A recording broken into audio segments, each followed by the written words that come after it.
Bem-vindos ao FAPA Podcast, o nosso podcast de divulgação científica do agro. Eu sou Vitor Miller Anunciato, pesquisador de mecanização e inovações tecnológicas da FAPA Agrária. Ele, como sempre, aqui do meu lado... Bonito, né? Como sempre, bonito. Fabiano Pacentiuk, pesquisador de milho e feijão da Fundação Agrária de Pesquisa Agropecuária. Aqui, como vocês já sabem, nós transformamos pesquisa em conversa e conversa em conhecimento diferenciado, Vitão. Diferenciado. Porque hoje, além de trazer um cara que é expert no assunto que a gente vai comentar, é um baita de um divulgador científico, amigão meu. Então, professor, acho que nem vou pedir para você se apresentar, mas só para vias de protocolares mesmo do podcast, que, por favor, se apresente para o nosso público. Legal, obrigado Fabiano, obrigado Vitão, uma honra estar aqui no FAPA Podcast. Acho que vi ele nascer, né? Você me contou com ele nascendo, já está aí passando de quantos episódios? Já estamos chegando no 50º episódio. Olha isso, ó, que história bacana. E uma honra estar aqui com vocês. Sou fã de podcast, o Vitão eu conheci do saudoso Papo Agro. Exatamente. E daquela primeira leva dos podcasts do agro. E uma honra estar aqui hoje na Cooperativa Agrária, aqui dentro da FAPA, conversando com esses dois mestres, que inclusive... tem episódio dos dois lá no Mundo Agro Podcast. Bom, pessoal, o professor já puxou o gancho. Professor, acho que é legal a gente já começar falando. Fale um pouquinho do Mundo Agro, acho que é bacana. Muita gente fala assim para mim, Vitor, você tem que gravar isso sobre aquilo outro. Eu falo, calma, gente, um dia a gente chega lá, mas por enquanto isso, vá lá no Mundo Agro. Vai lá no Mundo Agro, que tem esse episódio. Já tem lá alguma coisa. Então, professor, legal. Comenta um pouquinho. É bacana quando perguntam para a gente do podcast, né? E eu vim ouvindo agora um Nerdcast vindo de Curitiba para cá, de carro. E o primeiro podcast que eu passei a ouvir foi o Nerdcast. Com a indicação de um amigo que também participa de podcasts, que é o Fernando Dindim, amigo do Paulo Ozaki, do Agro Resenha. E quando ele falou para mim, nem era... podcast em si, acessa uma página, um link, era o tal do feed RSS. Nossa! Meu Deus! Os primeiros Nerdcasts foram em 2003, ele falou isso para mim em 2013, já tinha 10 anos e eu fui aprender o que era. E o primeiro podcast que ele me apresentou foi o Presidente da Semana, não sei se vocês já ouviram, que contou a história aí de todos os presidentes do Brasil. É um podcast já adormecido, mas muito bacana. E a partir daí eu comecei a ouvir. Tem um amigo em Sinop, o Gustavo Avelar, que me convidou para participar de um programa dele no YouTube, para falar sobre mercado de trabalho dos agrônomos que saíam da universidade.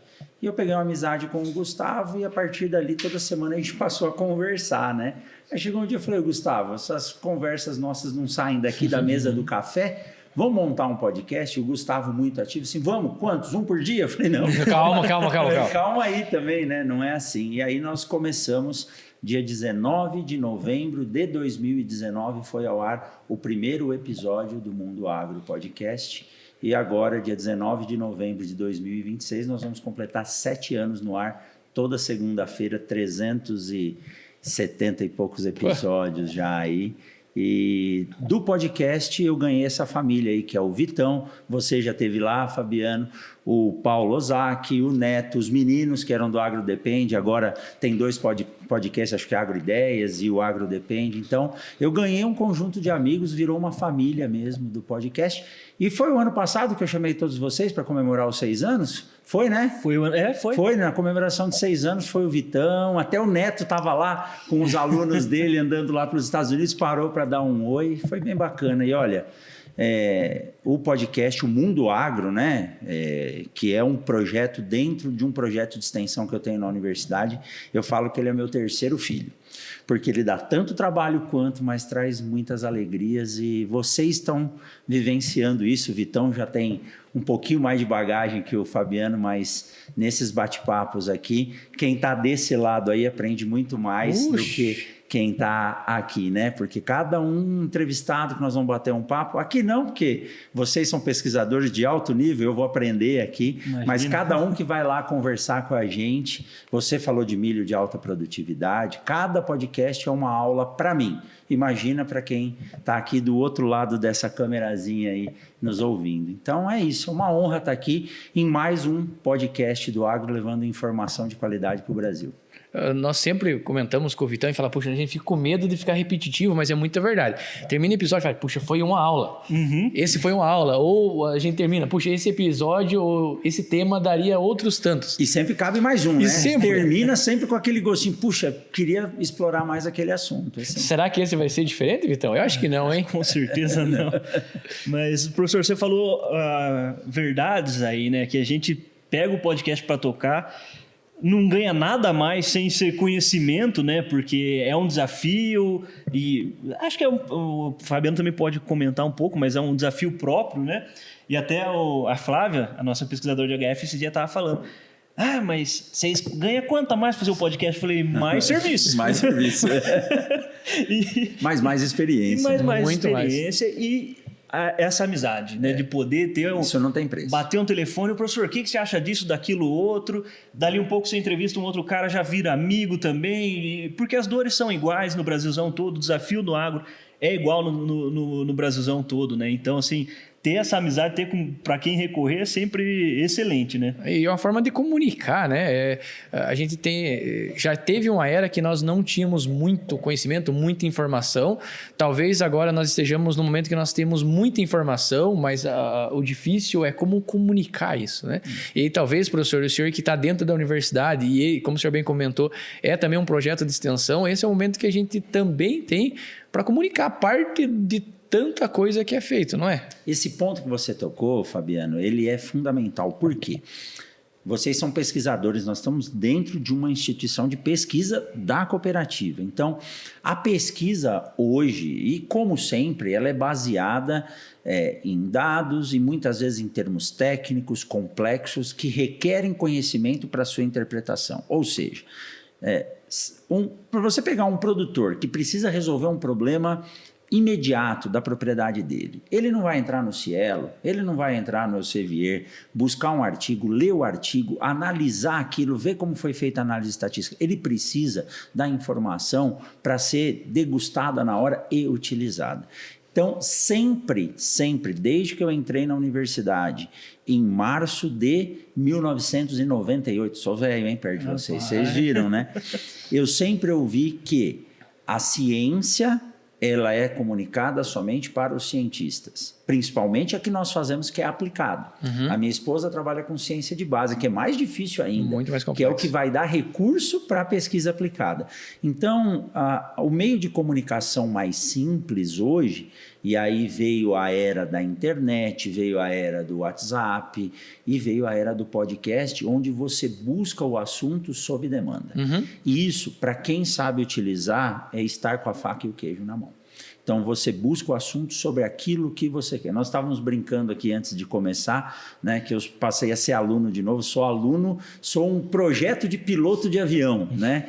E, puxa, tem tanta informação hoje. Você precisa saber onde buscar, mas é informação que você consegue aproveitar de imediato, né? Então, essa possibilidade de a gente fazer isso no podcast e levar para o produtor uma informação de imediato, o Vitor falou, quantas vezes a gente não conversa, ou eu pergunto alguma coisa para ele, ou ele pergunta para mim. Então, quando um produtor pergunta isso, você pode explicar, mas se você tiver um recurso, fala, houve um episódio do Vitão lá que falou sobre adjuvantes. Aí são 40 minutos que o cara senta para ouvir ou para assistir e é uma aula. Então ele consegue assistir à noite e no outro dia acordar, reunir a equipe dele e aplicar aquilo e ver como funciona. Então, assim, não vou dizer que dá para fazer uma faculdade fora da faculdade, mas tem muita informação para quem tem senso crítico crescer muito com isso, né? E se ficou alguma dúvida, sabe que para esse assunto de adjuvante, por exemplo, o Vitão é uma referência. Então ele pode acionar ele através do podcast. E lá no link tem o contato, perfeito, tem tudo para poder entrar em contato com ele. Então facilitou, né? Como o Bill Gates sempre disse, com 3 telefonemas você falava com qualquer pessoa no mundo. Hoje eu acho que com um clique você consegue encontrar quem você quer, né? É isso aí. Exatamente. Professor, falar em referência, vamos entrar no assunto que a gente veio para conversar aqui, né? Acho que é bacana a gente falar sobre podcast e quando se deixar a gente fala... Não, vai ficar o episódio inteiro. O episódio inteiro falando só de... É um podcast sobre podcast. E que não deixa de ser válido, né? Claro. Porque já pegamos um monte de ideia boa aqui, né? Para quem... Como você disse, para quem sabe aproveitar a informação é fundamental. Mas né? vale essa deferência ao podcast. A gente tem esse dever de fazer isso. Com certeza. Com certeza. Mas vamos lá, vamos falar de semente. Vamos falar de semente, professor. Não, eu fiquei na dúvida agora, porque o professor manja de podcast, manja de aviação, manja de semente. Falou que o professor é referência, eu fiquei com medo de você falar sobre aviação. Falei, não me preparei desse negócio, não.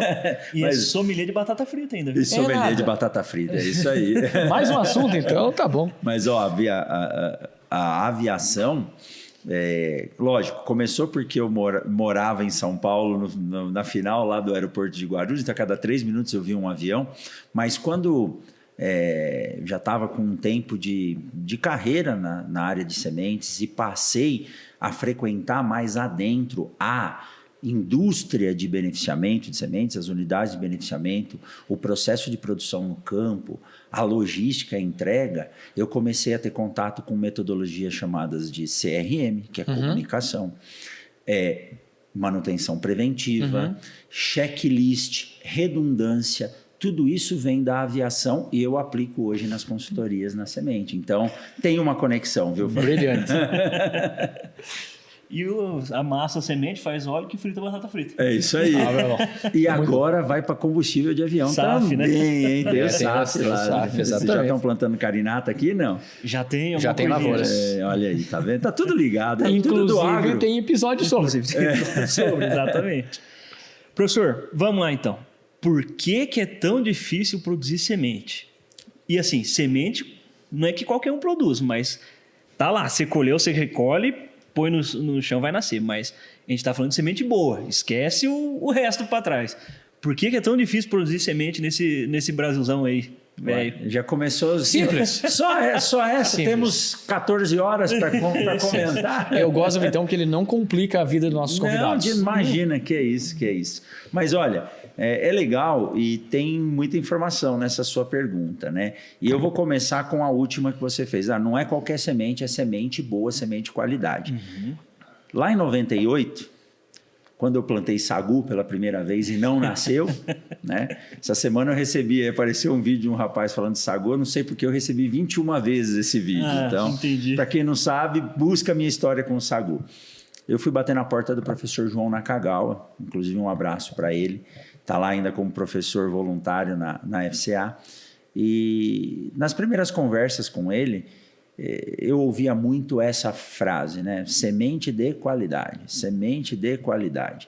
Eu faço uma comparação que às vezes a turma não gosta muito, mas como eu não gosto de futebol, a gente tem que torcer para algum time e eu torço para o melhor. Então, semente de qualidade é quase falar Corinthians campeão, né? É uma redundância, né?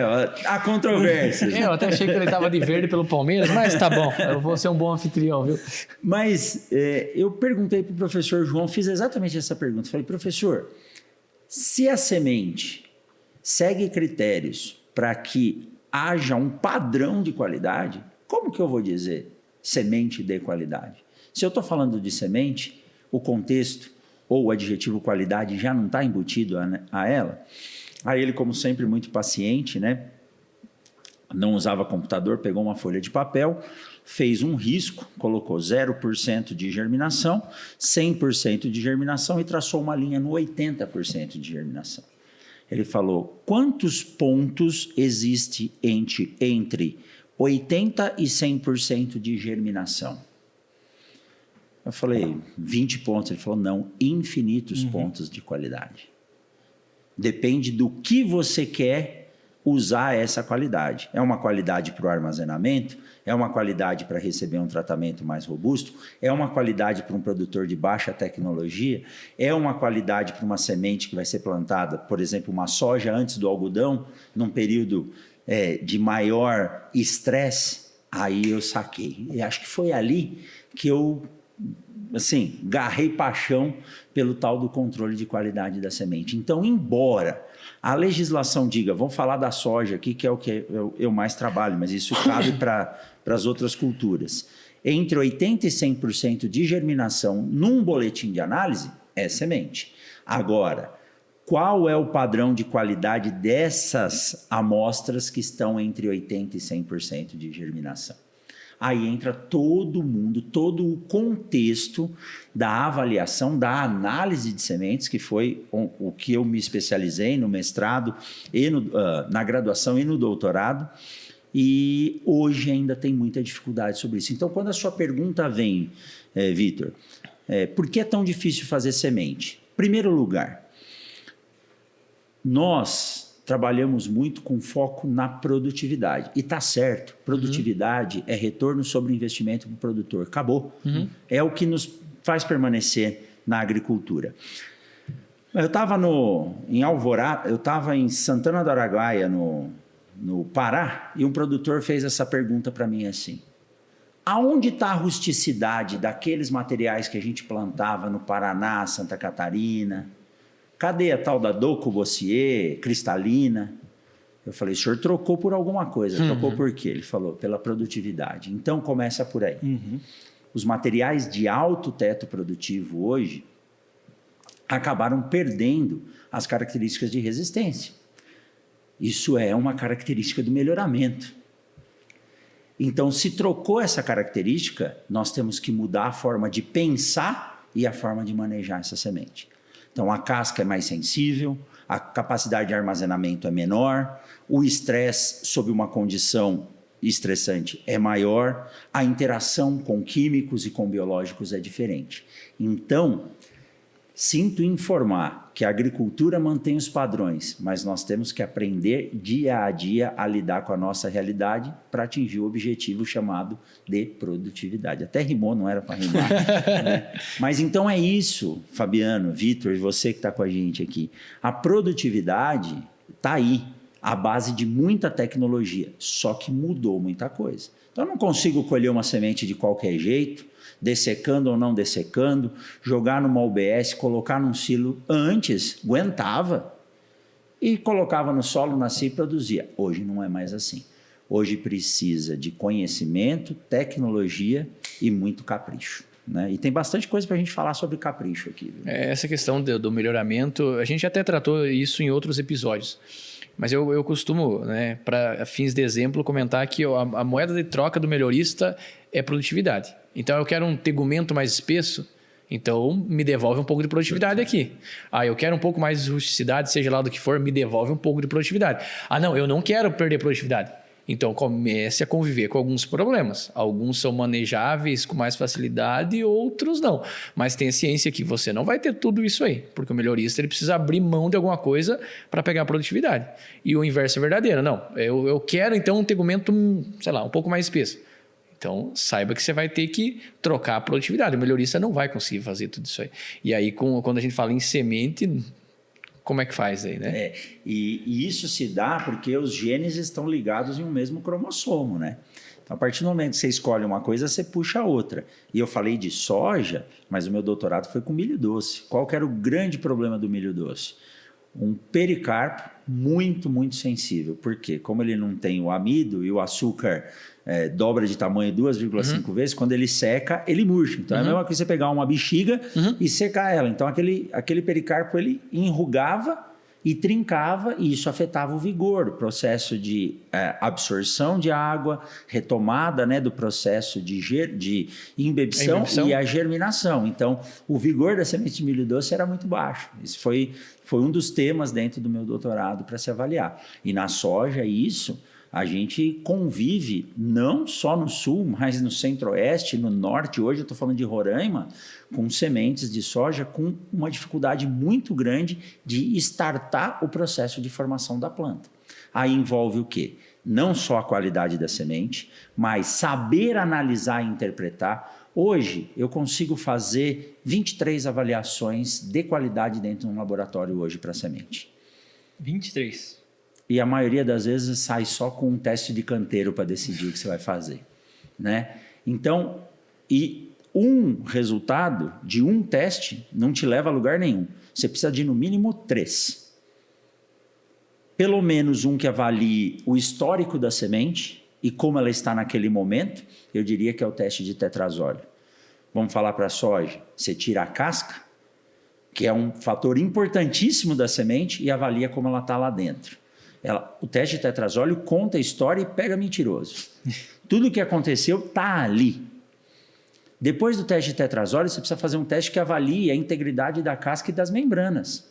Eu gosto muito do teste de condutividade elétrica, que ele, além do teste de hipoclorito, ele consegue te mostrar como está aquela estruturação.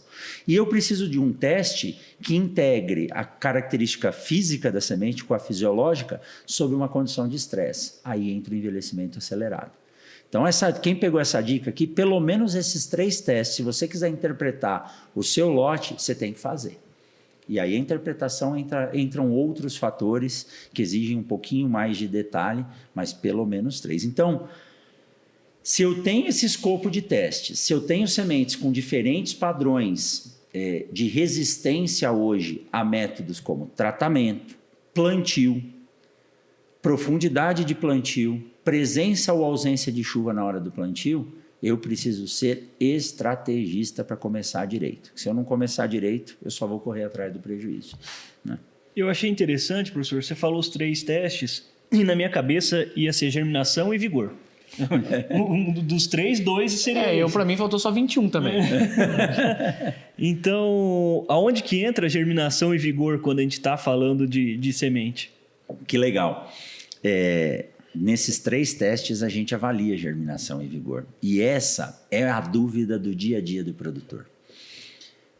Uma vez eu estava em Sorriso assistindo uma palestra do saudoso Dirceu Gassia, que fala em capricho.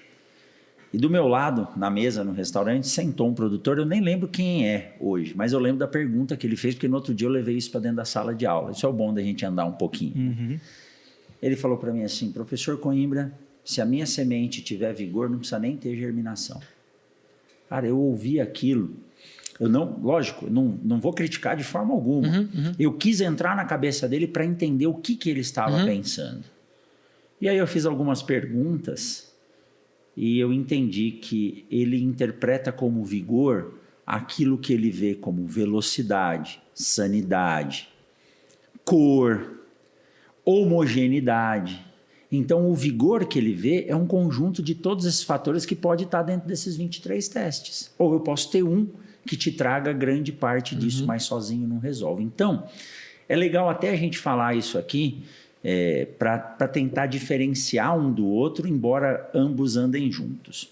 Quando a gente fala de germinação, quem estudou comigo sabe que germinação é um sinônimo de retomada do crescimento do eixo embrionário. Ou seja, o embrião paralisou o seu crescimento lá na maturidade fisiológica, para sementes que secam, né? As que não podem secar, meu amigo, morrem, né? Tem que continuar.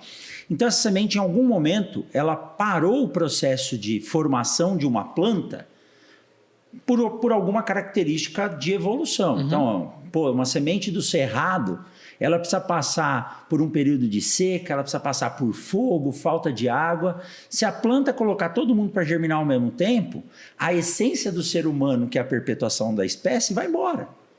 Então, ela desenvolveu estratégias que mudam essa germinação no tempo e no espaço para dar a chance de algum descendente manter a espécie viva. Então, o processo de germinação, que é a retomada do crescimento do eixo embrionário, quando na presença ou da dormência ou de um processo de dispersão, ajuda essa planta a poder se manter viva. Mas germinação é retomada do crescimento do eixo embrionário. E o vigor?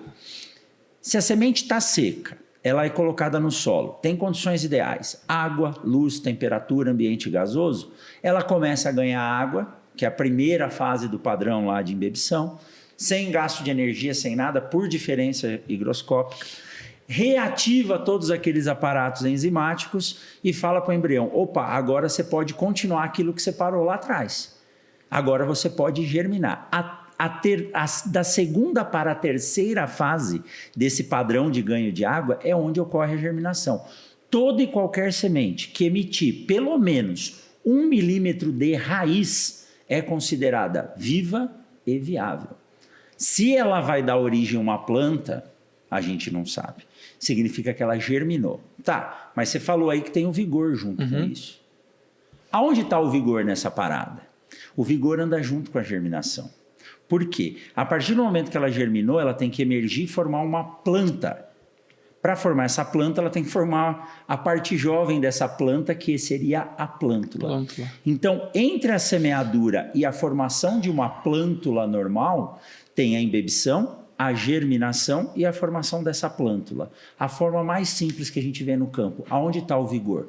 No intervalo de tempo entre essas duas fases. Entre o momento que eu coloco a semente no solo e ela forma uma plântula normal. Quanto mais rápido isso acontecer, mais vigorosa ela é. Eu não preciso saber se ela tem sanidade, se ela tem todas as estruturas bem formadas ou não, porque é o que eu estou vendo no campo. Se nasceu todo mundo igual, rápido e na mesma velocidade, essas sementes são vigorosas. O resto é a ciência que está por trás daquilo, mas o que a gente vê no campo é isso. Então, germinação e vigor são duas coisas que andam junto. Tá? A primeira permite com que a planta forme um indivíduo. E a segunda garante com que o intervalo de tempo entre essa semeadura e formação da plântula normal dê a chamada resiliência ou homogeneidade nesse desenvolvimento. Então, Vitão, é fácil fazer semente de alta qualidade? Eu posso dizer que até é fácil. O mais difícil é selecionar o que é a semente para o meu público-alvo. Porque nem sempre uma semente com 98% de vigor e 100% de germinação é a melhor semente que eu preciso. Às vezes um produtor muito tecnificado, com um time bem treinado, com cuidado com a semente, vai performar tão bem com uma semente com 90% de germinação em comparação com um que não tem tudo isso e vai plantar uma de 98%. Então a gente tem que saber ter estratégia de quem vai usar o que nós estamos selecionando. Professor, mas aí quem está ouvindo está falando, não, mas não é possível. Eu quero sempre o melhor, eu quero 98 e 100 lá.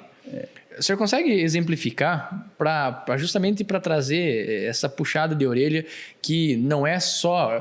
Claro, nós temos um episódio inteiro pela frente para discutir os processos para trazer isso aí. Mas também não adianta você ter uma semente, entre aspas, aqui de qualidade e não saber trabalhar com ela, porque tudo que foi construído até então vai ser perdido facilmente, né? Exato, exatamente. E aí entra um dos grandes segredos dos grandes embates entre o produtor e o seu fornecedor de sementes, porque muitas vezes, não estou dizendo que a semente não pode ter problema, e sim, ela tem. É um ser vivo, né? Nós temos que saber lidar com esse problema antes dela chegar na mão do produtor. Então, até por isso que há 15 anos atrás, eu entrei no Mato Grosso com a ideia dos centros de distribuição de sementes, né? Depois a gente fala de climatização. Eu trouxe uma mudança radical para cá quando eu falei que tinha que climatizar no frio, né? Hoje vocês estão vendo a diferença disso. Então, a semente de alta qualidade é aquela semente que melhor lhe atende, né? E eu digo, tem uma postagem minha lá no Instagram que gera muita discussão, mas é o que é verdade. Não existe um bag de alta qualidade com baixo valor. Ou você tem uma coisa ou você tem outra. As duas ao mesmo tempo não dá. Então, vocês sabem o quanto de pesquisa tem investido para que você possa recomendar o melhor material para essa fase, para recomendar o posicionamento, janela de plantio, qual tratamento, como que vai ser dessecado, como vai ser manejado. Agora, não adianta eu querer sempre a melhor qualidade de semente para que eu possa relaxar na minha obrigação. Boa, era esse o ponto que eu queria chegar. Tá? Porque uma semente de alta qualidade, ela pode ser utilizada de duas formas. Ou você usa uma semente de alta qualidade buscando alta produtividade, ou você busca uma semente de alta qualidade para um ambiente que requer resiliência. E eu vou dar um exemplo. Sou um produtor que quer investir em produtividade. O meu foco dentro, né, de um lucro com margem é produtividade. Porque é fácil fazer 120 sacos de soja gastando 150. Isso aí qualquer um faz, né? Mas eu quero ter alta produtividade. Então eu vou comprar uma semente de alta performance, vou investir numa boa qualidade de plantio, num bom tratamento, num capricho no manejo, para que eu já saia na fase inicial com boa produtividade. Ou, por exemplo, sou um produtor de algodão. A cultura do algodão, ela exige um manejo prévio, principalmente pensando em potássio, que a soja vai oferecer isso para o algodão. Para que o produtor possa plantar o algodão finalzinho de dezembro, começo de janeiro, ele tem que montar o ambiente com soja antes. Só que para que ele tenha 90 dias para plantar e colher essa soja, ele tem que plantar a soja lá no Mato Grosso na primeira, segunda semana de setembro, quando o vazio sanitário está disponível para lá. Nessa abertura de plantio, o que eu tenho? Nada. Eu não tenho condição ideal, eu não tenho água e eu não tenho temperatura adequada. E mesmo assim o sojicultor planta. Por quê? Porque ele precisa condicionar o ambiente para o algodão. Então o que ele faz? Ele vai no mercado, ele entendeu que ele pode investir numa semente de alta qualidade, ele vai colocar lá no solo, não pensando somente na produtividade. Ele precisa colher, mas ele vai plantar ela na pior condição e ele vai dessecar ela em R6 para poder plantar o algodão, porque ele está pensando no seu sistema de produção e não só na cultura. Então essa é a segunda, vou pensar na resiliência. Mas se eu pensar na produtividade, às vezes não precisa ser a semente e nem dá para fazer toda a semente com 98% de germinação. A legislação fala de 80 a 100. As empresas hoje trabalham entre 90 e 100 de germinação. Então, a semente com 88, 89, bem tratada e bem plantada, vai produzir tão bem quanto uma semente de 98% de germinação. Tá? Então, assim, os dois lados têm que trabalhar. Você tem que ter uma semente que responda, mas o agricultor ele tem que fazer a lição de casa também. Não estou dizendo que ele não vai plantar se não chover, não vai plantar se chover muito, ele tem que plantar. Seria, assim, uma covardia muito grande eu falar para o agricultor, não planta agora porque está chovendo, não planta agora. Ele tem que plantar. Só que ele tem que ter a flexibilidade de escolher o melhor momento para aquela condição que ele tem, enquanto não mude a condição para melhor. Né? E esse ano é um ano que requer cuidados, porque o clima, a gente está vendo, nunca choveu no Mato Grosso em julho desde que eu moro lá. Tem 200 milímetros acumulado em algumas áreas, dá para plantar soja já. Eu nunca vi isso. Caramba! Diz que as chuvas que ocorreram pela última vez há 42 anos atrás. Não sabemos o que esperar para essa safra 26, 27. O fato é que ela vai ser bastante desafiadora, isso é certo. Como sempre, né? Um pouquinho mais. Nada fora do normal, né? Raro, mas acontece sempre, né? Como diz. Mas não fugir da resposta aí sobre a semente de qualidade, mas é importante essa sua pergunta, Fabiano. O trabalho é um trabalho sinérgico. Né? Não basta só ter uma semente de alta qualidade e fazer de qualquer jeito. Eu perguntei justamente por isso, professor, porque né, daqui a pouco a pessoa, puxa, eu comprei uma semente lá com 98, né, de germinação e tal, meus problemas acabaram. Agora eu não faço um bom tratamento de semente, eu não cuido da velocidade de semeadura, não cuido da profundidade de semeadura e ainda assim vai dar tudo certo. Não estou tão convicto que seja assim a resposta, né? Então, se você tiver uma semente de qualidade, que nós estamos conversando sobre, não te exime de responsabilidade que você precisa continuar fazendo ainda. Né? Exato. E aí eu queria puxar esse gancho, depois a gente pode até colocar aqui os resultados para quem está assistindo, né? Para quem estiver ouvindo, pode buscar aí nas redes ou mesmo aqui na descrição. Nós conduzimos há 3 anos, agora já vai para a 4ª safra, um trabalho que ele avalia diretamente a questão da germinação e do vigor na produtividade, mas mostra também como essas duas coisas sozinhas não resolvem o problema. O que nós fizemos desde a safra 23-24? Foi uma safra de El Niño, que provavelmente vai se repetir agora. Nós começamos a avaliar as plantas de soja pela sua data de emergência. Por isso que eu falei, germinação e vigor está ligado a esse intervalo de tempo. Então, uma área comercial, isso foi uma exigência minha para o nosso time, não pode ser simplesmente um plotzinho de pesquisa. Não que a pesquisa dê errado, mas eu quero ver isso na mão do produtor, sem influenciar no tratamento, na velocidade de semeadura, é a condição dele. E o que a gente fez? O produtor plantava a soja, nos avisava, plantei hoje. Dessa data em diante, nós começamos aí todos os dias no mesmo horário na lavoura e marcar as plântulas emergidas.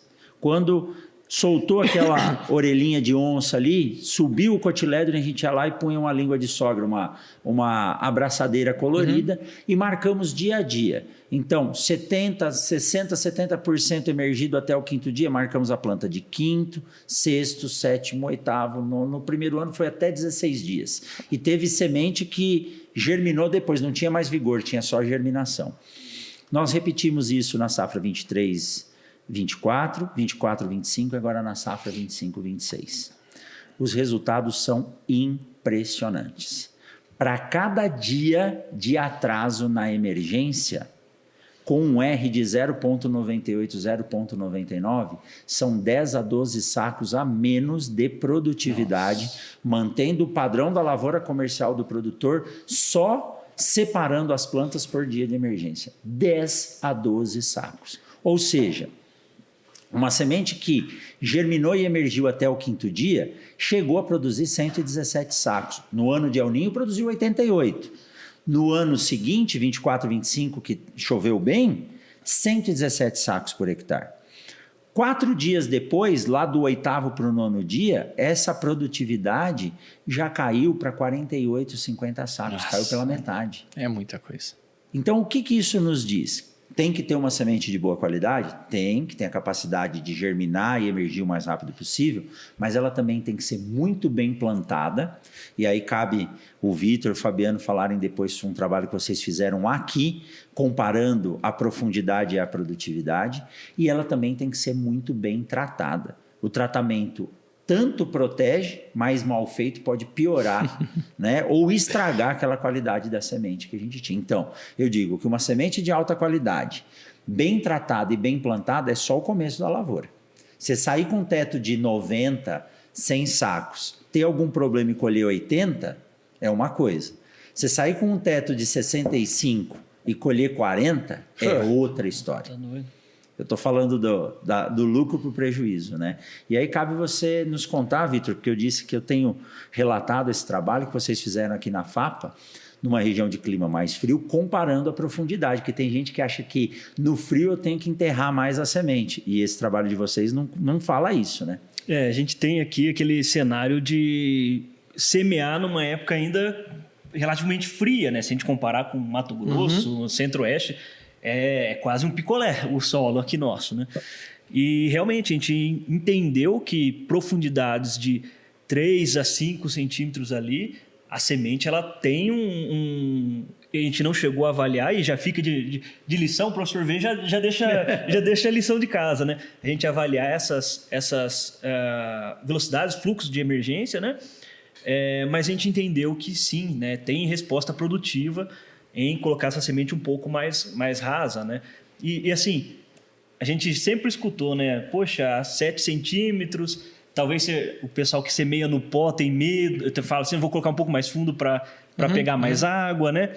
Mas para nós que temos aqui esse cenário de um solo um pouco mais frio, né? Alguma coisa assim, essa questão muda um pouco, né? Então a gente tem que colocar ali a 3 a 5 centímetros que realmente... Agora eu não vou lembrar os números certinhos, mas a gente tem sim uma produtividade maior, né? E isso é pesquisa, né?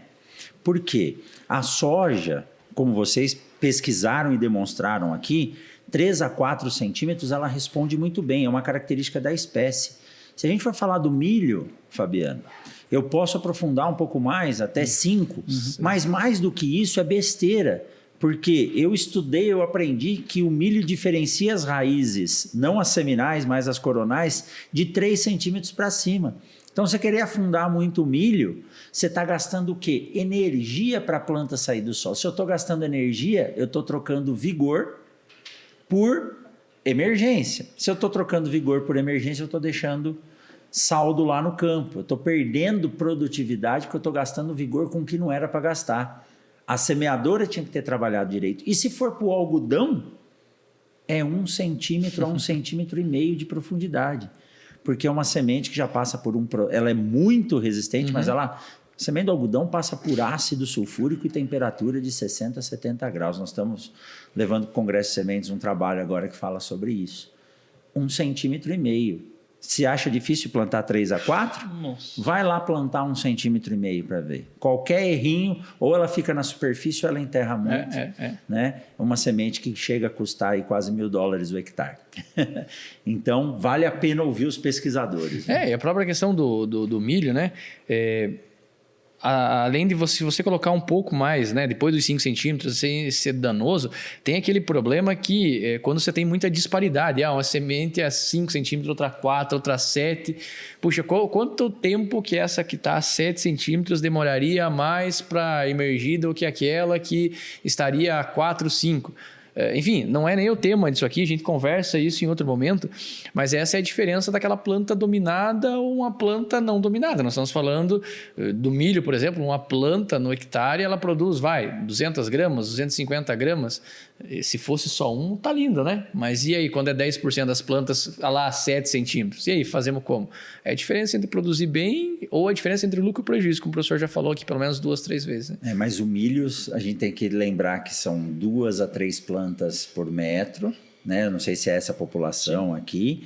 E enquanto para a soja a gente fala de 24 horas, para o algodão a gente fala de 24 horas, essa avaliação que nós fizemos de data de emergência, no milho, tem que ser no mínimo 12 horas. No máximo, perdão. Isso. Até 12 horas. Então, você conta a cada 12 horas. Os resultados ainda não estão disponíveis, mas assim que tiver, eu faço questão de compartilhar com vocês, porque uma planta perdida ou uma dominada vai te tirar muita produtividade. Num episódio anterior, né, que nós falamos com o Carmila e com o Plitz, eles comentaram justamente isso, que uma lavoura de alto potencial produtivo do milho, você observa ela no momento da emergência. Isso, é a cultura. Chegou no campo, olhou variação, você já sabe que você perdeu o potencial. Já foi. Exatamente. Professor, eu queria que a gente comentasse um pouquinho sobre TSI. Então, a gente falou já da semente, e a gente tem até um episódio com a Samara, da Samara Perissato lá, que vem de uma excelente faculdade, né? Sim, com certeza. A melhor do Brasil, né, professor? Com certeza. E a gente comentou bastante da lavoura para dentro, né? Então, até onde formar a semente, onde ela adquire capacidade de germinação, a capacidade de secagem, etc. e tal. A gente tem um episódio bem completo dela ali. Mas eu queria que a gente falasse, então, depois que o produtor de semente colocou dentro do caminhão e falou, vai embora, e chega lá para dentro da indústria, a indústria recebe isso e fala, agora deixa com a gente, né? E é um trabalho ingrato, né? Porque, assim, melhorar aquilo lá e não tem como, né? Não tem isso como. aí, então, assim, ele tem que manejar o mínimo possível, né? Porque a chance dele estragar também existe. Eu né? achei que você ia falar, o cara recebe o caminhão e fala, deixa para mim que eu melhoro esse negócio aqui, mas pelo jeito não, né? Aquela frase, semente se faz no campo, ela é muito verdadeira. O vigor, a germinação, todos os 5 conceitos de qualidade física, fisiológica, genética, sanitária e legal, eles vêm do campo. A gente não consegue melhorar. Ainda não existe hoje um pozinho de pirim-pim-pim que você coloca ali, que pega uma semente que não germinava e passa a germinar. Agora, na UBS, a gente consegue melhorar a frequência de indivíduos bons. Mas o beneficiamento de sementes no Brasil é algo que tem que ser modernizado, embora tenha profissionais muito bons e capacitados. O problema é que a gente tem uma maquinaria muito antiga. Né? Hoje eu tenho espiral rotativa. Por que eu vou usar uma espiral fixa se eu tenho uma espiral rotativa? Hoje eu tenho mesas selecionadoras com um ajuste tão fino e dinâmico. Então, o beneficiamento de sementes ele está evoluindo. O que precisa realmente é ser modernizado. Né? Porque os materiais, nós falamos lá no começo, os materiais estão mais sensíveis. Eu vou continuar promovendo dano mecânico? Tem muita UBS que entra um dano mecânico e sai 2, 3x de dano mecânico. Agora, depois que essa semente está pronta, Vitor, Fabiano, e foi analisada e está apta a ir para o campo, aí entra o seguro para essa semente. E eu gosto muito de falar do tratamento como um seguro para a semente, e eu brinco. Os corretores de seguro me amam, porque eu compro seguro de tudo. Seguro, para mim, é o melhor investimento que você faz para nunca precisar usar, né? Principalmente seguro de vida. Então, eu estou investindo numa semente que tem uma boa procedência, que foi bem analisada, que o agrônomo que me atendeu pensando no meu talhão e não mais na fazenda. Então eu tenho que cultivar por talhão hoje, eu tenho que ter um tratamento por talhão. Não é qualquer fungicida que vai matar todos os fungos hoje. Então existem várias ofertas de mercado hoje para que você atinja o seu alvo de forma correta. E aí, o tratamento realizado na propriedade rural nos trouxe até aqui. Que começou lá com a maquininha, com o tambor na mão, alguns com a enxada, né? Outros mexendo com a mão, que não é recomendado. Aí foi evoluindo para equipamentos que funcionavam com uma helicoidal e você jogava o produto lá em cima, ele ia tentando homogeneizar. Aí surgiram os atomizadores com rosca. E hoje nós temos o que vocês têm aqui, que é o tratamento industrial, que são equipamentos de batelada com atomizador que permitem a gente colocar de forma precisa e exata o produto na semente. Aí você diz assim, mas se você acabou de falar, professor, que o tratamento na fazenda nos trouxe até aqui, por que eu não vou mais usar ele? Ele me trouxe até aqui, então quer dizer que funciona. E a minha comparação é simples. Em 1992, meu pai, que hoje está aposentado morando no litoral de São Paulo, entrou em casa com um tijolo na cinta chamado celular. Era um Motorola. Você abria, se caísse no pé, arrancava o dedinho. 1992. O que esse celular de 1992 tinha de vantagem para o telefone normal? Você podia andar com ele na cintura. Qual que é a relação do celular de 1992 com o celular que a gente tem na mão aqui para usar hoje? Qual que é a relação? Tem uma. Eles fazem ligações. Né? Tem uma. E malemar, né? Quem faz ligação com celular hoje? Raramente. Então, quando eu comparo o tratamento de sementes industrial, que é a indústria aplicando as tecnologias que você coloca na sua semente como investimento, agregadores protetivos, lubrificantes, enraizadores, inoculantes. Quando a indústria faz isso, ela está trabalhando com smartphone, que liga, acessa a internet, consulta o chat GPT, manda mensagem, tira foto, filma, paga a conta. A gente paga, mas usa o cartão. Quando eu vou tentar fazer isso na fazenda, eu estou usando o telefone só para fazer ligação. E aí tem trabalhos... interessante a gente dizer, nós fizemos um trabalho em parceria com a Syngenta, tanto comparando o TSI quanto o tratamento na fazenda. Então, a variação de dose na fazenda é muito alta. Porque quando você joga o produto, aquela semente que recebeu o primeiro banho tem 2, 3 vezes o que tinha que ter. E aquela que estava lá no fundo, que vai ter que se esfregar nas outras para poder ser pintada e não tratada, vai ter menor dose. Na aplicação industrial é preciso. Se tem uma gotinha, tem produto hoje que são 0,3 ml por quilograma. Só um atomizador e uma máquina automatizada faz isso. Então eu digo, uma semente boa, ela requer um tratamento preciso. Você não vai pegar todo aquele investimento no seu patrimônio, eu digo, semente não é insumo, semente é patrimônio, e colocar algo que pode prejudicá-la. Né? E no frigir dos ovos, Fabiano, vai chegar lá, olha aqui, ó, o problema é minha semente, está com má qualidade. Calma, como que você armazenou, como que você tratou? Semente não tem que ficar armazenada na fazenda não, tem que ficar aqui na empresa e só ir para a hora do plantio. Como que você tratou? Como que você plantou? Choveu logo depois do plantio, deu uma chuva pesada? A gente está falando de El Ninho. Hoje a gente tem aplicativo aqui, brincando da aviação, tem um aplicativo gratuito chamado Indy, que eu tenho previsão de até 3 horas com 99% de precisão na chuva.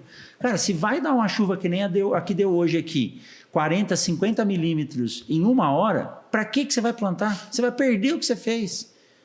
Aí cabe parar e esperar, né?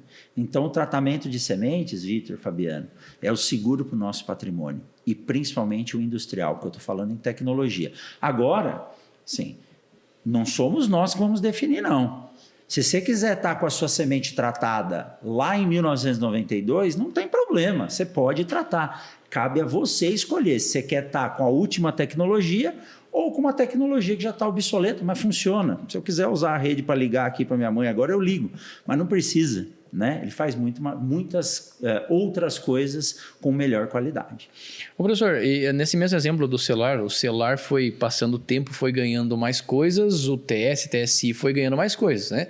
Fungicida, inseticida, nematicida, lubrificante, isso, aquilo, outro. E aí chegou um momento que parece que o volume dessas coisas aumentaram significativamente. Nós temos um volume ideal, ou acima disso pode ser problema, ou não, está tranquilo, isso é tecnologia de aplicação.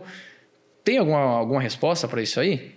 Eu estou para ver o dia que eu vou falar de tratamento de sementes, essa pergunta não vai ser feita mais. Mas eu estou trabalhando para isso. O Vitão foi me beliscando, não pergunta.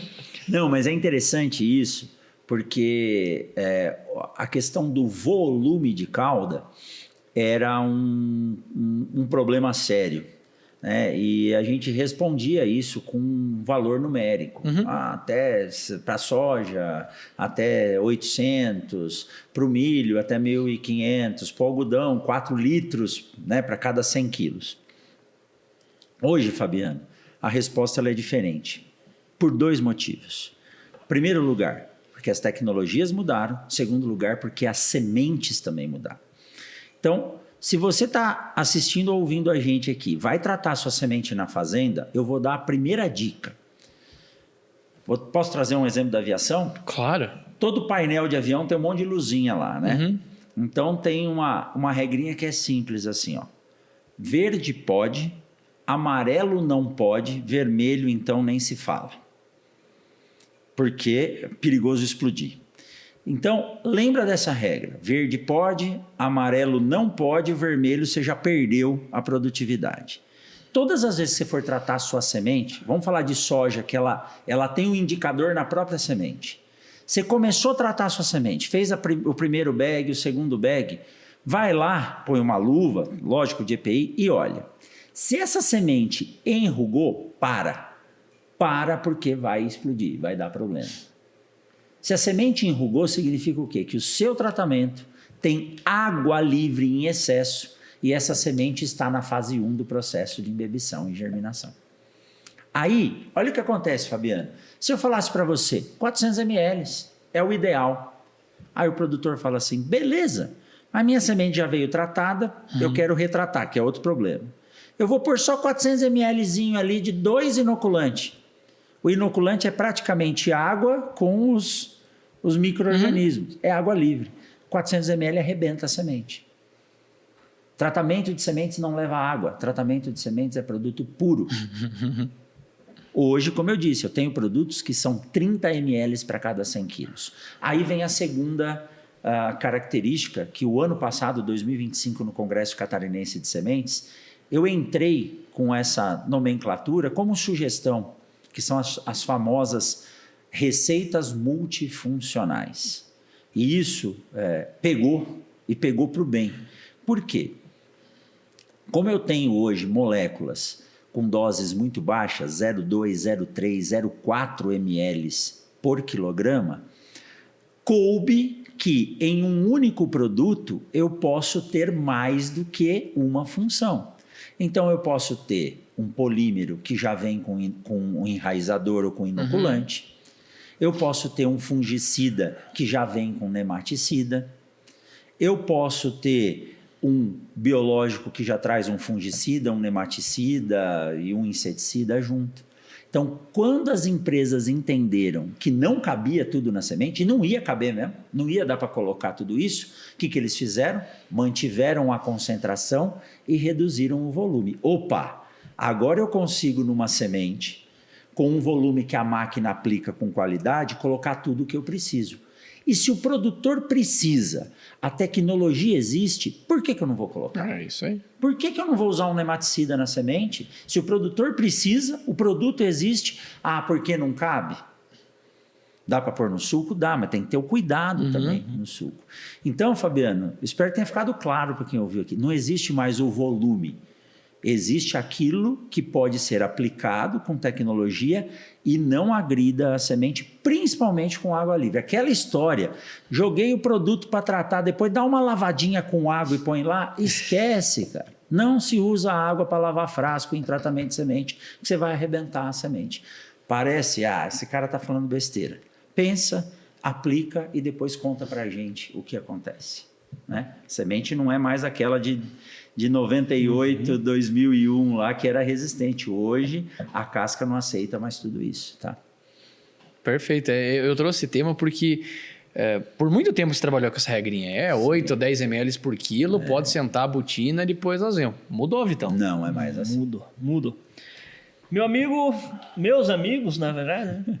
A gente já chegou num horário mais avançado aí do episódio. Mas não é possível. Nem vou falar que a gente começou falando, né? Na verdade, lá, que ia dar muito mais pano pra manga, né?